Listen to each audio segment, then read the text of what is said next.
নমস্কাৰ ষ্টুডিঅ'ত মই কন্দৰ্প গগৈ। অৰুণাচলত সংঘটিত হোৱা ভয়ংকৰ পথ দুৰ্ঘটনাৰ বিগ আপডেট এই মুহূৰ্তত। অৰুণাচলত সংঘটিত হোৱা ভয়ংকৰ পথ দুৰ্ঘটনাত 5গৰাকী লোকৰ কৰুণ মৃত্যু হৈছে আৰু ইয়াৰ পিছতে এতিয়া 5গৰাকী লোকৰ বাসগৃহত হাহাকাৰ পৰিৱেশ বিৰাজ কৰিছে। কান্দোনত ভাগি পৰিছে পৰিয়ালসমূহ। আমি দেখুৱাই আছো একে ঘৰতে ককাই ভাই দুগৰাকীকৈ ককাই ভাই আছিলে, বুলবুল আলী আৰু আমজদ আলী দুগৰাকীকৈ ককাই ভাই আছিলে আৰু অৰুণাচলৰ সেই ভয়ংকৰ পথ দুৰ্ঘটনাত এই ককাই ভাইৰ মৃত্যু হৈছে। এতিয়া পৰিয়ালৰ মাজত দুই ককাই ভাইৰ মৃত্যুৰ পাছতে হাহাকাৰ লাগিছে। কান্দোনৰ ৰোল শুনিবলৈ পোৱা গৈছে চাৰিওফালে। অৱশ্যে জনাইছো বিগ ব্ৰেকিং মুহূৰ্তত অৰুণাচলৰ চেপাত সংঘটিত দুৰ্ঘটনাৰ বিগ আপডেট এই মুহূৰ্তত জনাই আছো। চেপাত সংঘটিত হৈছিল ভয়ংকৰ পথ দুৰ্ঘটনা। পুৱাৰ ভাগতে খবৰ আহি পৰিছিলে দুৰ্ঘটনাত প্ৰাণ হেৰুওৱা আমজদ আলী আৰু বুলবুল আলীৰ ঘৰত এতিয়া শোকাকুল পৰিৱেশ। লখিমপুৰৰ নাওবৈচাৰ আমজদ আলী আৰু বুলবুল আলীৰ ঘৰত কান্দোনৰ ৰোল শুনিবলৈ পোৱা গৈছে। পুৱাৰ ভাগতে খবৰ আহি পৰিছিল ভয়ংকৰ পথ দুৰ্ঘটনাৰ চেপা বজাৰলৈ গৈ উভতি নাহিল নাওবৈচাৰ একে গাঁৱৰে 5গৰাকীকৈ ব্যৱসায়ী। 5গৰাকী ব্যৱসায়ীৰ সৈতে কৰুণ ঘটনা। পাহাৰীয়া পথৰ পৰা 300 ফুট তলত বাগৰি পৰে ব্যৱসায়ীকেইজন। ব্যৱসায়ীকেইজনে লৈ যোৱা বলেৰো বাহন বাগৰি পৰে। আমজদ আলী আৰু বুলবুল আলী সম্পৰ্কত আছিলে ভাই ককাই। দুই ভাই ককাই কৰুণ মৃত্যু হৈছে আৰু একে ঘৰ একেই পৰিয়ালৰ দুই ভাই ককাই সম্পৰ্কীয় ভাই ককাৰ মৃত্যুৰ পাছতে পৰিৱেশ বিৰাজ কৰিছে। আমি দৃশ্যাংশ দেখুৱাই আছো কান্দোনত ভাগি পৰিছে পিতৃ মাতৃ, কান্দোনত ভাগি পৰিছে এতিয়া পৰিয়ালে। আমি দৃশ্যাংশ দেখুৱাইছো এক্সক্লুচিভ দৃশ্যাংশ টাইম 8ৰ দৰ্শকক দেখুৱাই আছো বুলবুল আলীৰ ঘৰত আমজদ আলীৰ ঘৰত কান্দোনৰ ৰোল, কাৰণ তেওঁলোক পৰিয়ালৰ মাজত আৰু নাই। আমজদ আলী আৰু বুলবুল আলী নাই। আজিৰ পৰা তেওঁলোকক পৰিয়ালৰ মানুহে দেখা নাপাব, তেওঁৰ মাত শুনিবলৈ নাপাব আমজদ আলী আৰু বুলবুল আলী। ভয়ংকৰ পথ দুৰ্ঘটনা সংঘটিত হৈছে জনাইছো। পুৱাৰ ভাগত খবৰ আহি পৰিছিলে লখিমপুৰৰ 5গৰাকীকৈ লোকৰ একেলগতেই মৃত্যু হোৱাৰ খবৰ আহি পৰিছে। ভয়ংকৰ পথ দুৰ্ঘটনা সংঘটিত হৈছিলে অৰুণাচলৰ চেপাত সংঘটিত হৈছিলে দেশ কঁপাই যোৱা ভয়ংকৰ পথ দুৰ্ঘটনা। আমি দৃশ্যাংশ দেখুৱাই আছো ভয়ংকৰ পথ দুৰ্ঘটনা। বাগৰি পৰিছিল তেওঁলোকৰ বাহন, তেওঁলোকে যি বাহনত গৈছিলে সেই বাহন বাগৰি পৰিছিলে। অৰুণাচলৰ চেপাত সংঘটিত ভয়ংকৰ পথ দুৰ্ঘটনাত প্ৰাণ হেৰুৱাইছিলে 5গৰাকীকৈ লোকে। লখিমপুৰৰ নাওবৈচাৰ আমজদ আলী আৰু বুলবুল আলীৰ ঘৰত এতিয়া শোকাকুল পৰিৱেশে বিৰাজ কৰিছে। চেপা বজাৰলৈ গৈ উভতি নাহিল নাওবৈচাৰ একে গাঁৱৰে 5গৰাকীকৈ ব্যৱসায়ী। পাহাৰীয়া পথৰ পৰা 300 ফুট দূৰত তলত বাগৰি পৰে ব্যৱসায়ী কেইজনে লৈ যোৱা বলেৰো বাহন। আৰু আমজদ আলী আৰু বুলবুল আলী সম্পৰ্কত ককাই ভাই বুলি জানিব পৰা গৈছে। একেটা পৰিয়ালৰ দুই ককাই ভাইৰ মৃত্যুৰ পাছতে নোহোৱা হোৱাৰ পাছতে এতিয়া শোকাকুল পৰিৱেশে বিৰাজ কৰা দেখিবলৈ পোৱা গৈছে। আমি দৃশ্যাংশ দেখুৱাই আছো কান্দোনত ভাগি পৰিছে এতিয়া পৰিয়ালটো। কান্দোনত পৰিয়াল ভাগি পৰা দেখিবলৈ পোৱা গৈছে, কাৰণ আজিৰ পৰা আমজদ আলী আৰু বুলবুল আলী তেওঁলোকৰ মাজত নাই। আমজদ আলী আৰু বুলবুল আলী তেওঁলোকে দেখা নাপাব।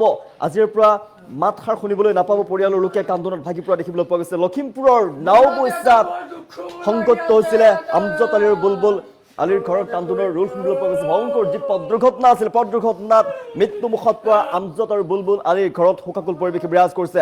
আমি দৃশ্যাংশ দেখুৱাইছো জনাইছো পুনৰবাৰ লখিমপুৰত কৰুণ ঘটনা সংঘটিত হৈছিলে দেশ কঁপাই যোৱা ভয়ংকৰ দুৰ্ঘটনাত। অৰুণাচলত দুৰ্ঘটনাগ্ৰস্ত হৈ অসমৰ 5গৰাকীকৈ যুৱকৰ কৰুণ মৃত্যু হৈছিলে। নিয়ন্ত্ৰণ হেৰুৱাই পথৰ পৰা তললৈ বাগৰি পৰিছিলে বাহন, চূৰ্ণ বিচূৰ্ণ হৈ পৰিছে বলেৰো গাড়ীখন। নিহত হৈ পৰিছিল লখিমপুৰৰ 5গৰাকীকৈ যুৱক আমজদ আলী, বুলবুল আলী, নুৰ হুছেইন, ছয়দুল ইছলাম, আবুল হুছেইন। 5গৰাকীকৈ লোকে কৰুণ মৃত্যু সাৱটি ল'লে।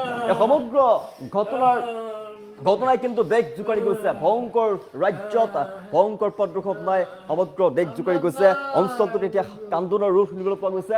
আমি জনাই আছো আমজদ আলী আৰু বুলবুল আলীৰ বাসগৃহত কান্দোনৰ ৰোল চাৰিওফালে সমগ্ৰ অঞ্চলবাসী কান্দোনত ভাগি পৰিছে। দুগৰাকীকৈ ককাই ভাই একেটা পৰিয়ালৰ দুগৰাকীকৈ যুৱকক, উঠি অহা যুৱকক হেৰুৱাই এতিয়া কান্দোনত ভাগি পৰিছে লখিমপুৰৰ নাওবৈচাৰ বাসগৃহৰ।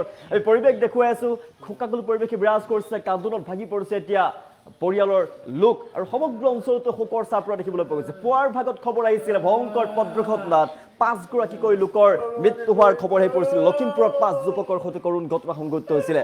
ভয়ংকৰ পথ দুৰ্ঘটনা সংঘটিত হৈছিলে দলহাটৰ 5 যুৱকৰ পাহাৰীয়া পথৰ অন্তিম যাত্ৰা আছিলে। অৰুণাচল পাহাৰত হঠাতে নিয়ন্ত্ৰণহীন হৈ পৰিছিলে। দ্ৰুত বেগত গৈ আছিল তেওঁলোকৰ বলেৰো বাহন। তেওঁলোকে দ্ৰুত বেগত গৈ থকা তেওঁলোকৰ বলেৰো বাহনখনে নিয়ন্ত্ৰণ হেৰুৱাই পেলাইছিলে আৰু তীব্ৰ তলত তেওঁলোকে নিয়ন্ত্ৰণ হেৰুৱাই বাগৰি পৰিছিলে।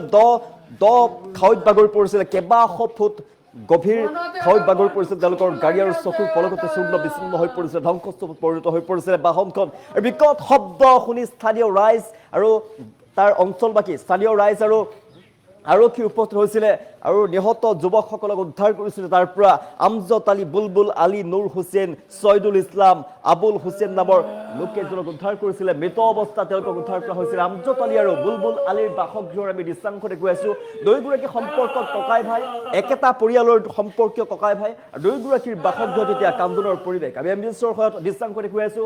কান্দোনৰ ৰূপ শুনিবলৈ পোৱা গৈছে আৰু সমান্তৰালভাৱে যি টুকুৰা ঠাইত দুৰ্ঘটনা সংঘটিত হৈছিলে সেই দ খাৱৈৰ দৃশ্যাংশ দেখুৱাই আছো। 300 ফুট, প্ৰায় 300 ফুট তলত দ খাৱৈত বাগৰি পৰিছিলে দুৰ্ঘটনা সংঘটিত হৈছিলে। দ খাৱৈত বাগৰি পৰিছিলে তেওঁলোকৰ যিখন বলৰ বাহন। পুৱাৰ ভাগতে খবৰে কৈছিলে ভয়ংকৰ দুৰ্ঘটনাই কঁপাই গৈছে সমগ্ৰ ৰাজ্য। আমি দৃশ্যাংশ দেখুৱাই আছো বুলবুল আলীৰ বাসগৃহত নাওবৈচাৰ আজমত আলী আৰু বুলবুল আলীৰ বাসগৃহত এতিয়া কান্দোনৰ ৰোল শুনিবলৈ পোৱা গৈছে। চেপা বজাৰলৈ গৈছিলে তেওঁলোকে, তাৰ পিছৰ পৰা উভতি নাহিলে দুয়োগৰাকী ককাই ভাই। নাওবৈচাৰ একে গাঁৱৰে 5 গৰাকীকৈ ব্যৱসায়ী কৰুণ মৃত্যু সাৱটি ল'ব লগা হ'ল। আমজদ আলী আৰু বুলবুল আলীৰ ঘৰত কান্দোনৰ ৰোল শুনিবলৈ পোৱা গৈছে। তেওঁলোকে কেতিয়াও কাহানিও উভতি নহা বাটেৰে গুচি গৈছে বুলবুল আলী আৰু আমজদ আলী। কেতিয়াও পৰিয়ালৰ তেওঁলোকৰ মাতষাৰ শুনিবলৈ নাপাব। দুই যুৱক ককাই ভাই, একেটা পৰিয়ালৰ ককাই ভাই আছিলে, সম্পৰ্কীয় ককাই ভাই আছিলে আৰু তেওঁলোকক আজিৰ পৰা হয়তো পৰিয়ালৰ মানুহে হয়তো দেখা নাপাব। তাক এতিয়া কান্দোনত ভাগি পৰিছে পিতৃ মাতৃ। পৰিয়ালৰ লোক কান্দোনত ভাগি পৰা দেখিবলৈ পোৱা গৈছে। কেৱল পিতৃ মাতৃয়ে নহয়, সমগ্ৰ অঞ্চলটোৰ শোকৰ চাপ পৰা দেখিবলৈ পোৱা গৈছে। সমগ্ৰ নাওবৈচাৰ সমগ্ৰ বৃহত্তৰ যি অঞ্চল আছে সেই বৃহত্তৰ অঞ্চলটোৰ শোকৰ চাপ পৰিছে। আমি দৃশ্যাংশ দেখুৱাইছো বৃহত্তৰ অঞ্চলটোৰ শোকৰ চাপ পৰিছে ৰাজ্যত। লখিমপুৰৰ যি নাওবৈচাৰ বাসগৃহ তেওঁলোকে বাসগৃহ আছিলে আমজদ আলী আৰু বুলবুল আলী। বুলবুল আলীৰ বাসগৃহত এতিয়া কান্দোনৰ ৰোল শুনিবলৈ পোৱা গৈছে। অৰুণাচলৰ ভয়ংকৰ দুৰ্ঘটনাত সংঘটিত হৈ 5 গৰাকীকৈ যুৱকৰ কৰুণ মৃত্যু হ'ল আৰু সমগ্ৰ দেশ কঁপাই গৈছে ভয়ংকৰ দুৰ্ঘটনাই। লখিমপুৰৰ নাওবৈচাৰ আজমত আলী আৰু বুলবুল আলীৰ বাসগৃহৰ আমি দৃশ্যাংশ দেখুৱাই আছো। কান্দোনৰ ৰোল চাৰিওফালে দেখিবলৈ পোৱা গৈছে আৰু কেতিয়াও উভতি নাহে দুয়োগৰাকী ককাই ভাই।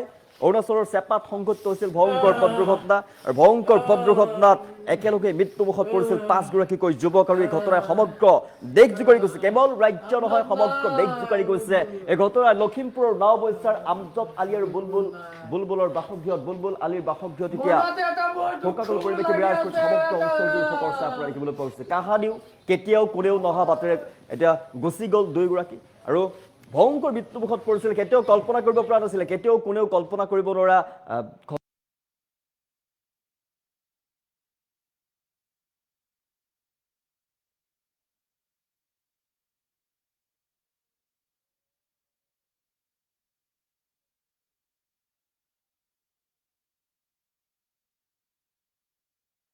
হয়, আপোনালোকক কি জনাম অতি দুখৰ বিষয়।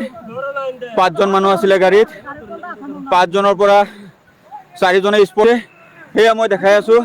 সেই তলত সেই নদীখনত পৰিছে, ওপৰত আৰু এই বহুত ওপৰত ৰাস্তা, সেই তাৰ পৰা আহিছে ওপৰত ৰাস্তা। আৰু এই আমি এজন এতিয়ালৈকে সংকটজনক অৱস্থাত আছে, আমি তাক মেডিকেল নিয়াৰ ব্যৱস্থা কৰি আছো। সংকটজনক অৱস্থাত শহীদুল ইছলাম নাম এখেতক আমি সংকটজনক অৱস্থাত মেডিকেল নিয়াৰ কাৰণে আমি ব্যৱস্থা কৰি আছো। আৰু 4জন লগে লগে স্পে, তেখেতসকলৰ এতিয়ালৈকে তলতে পৰি আছে। প্ৰায় 3000 ফুটমান তলত গাড়ীখন ৰাস্তাৰ পৰা বলেৰো গাড়ী ভাগৰি পৰিছিলে।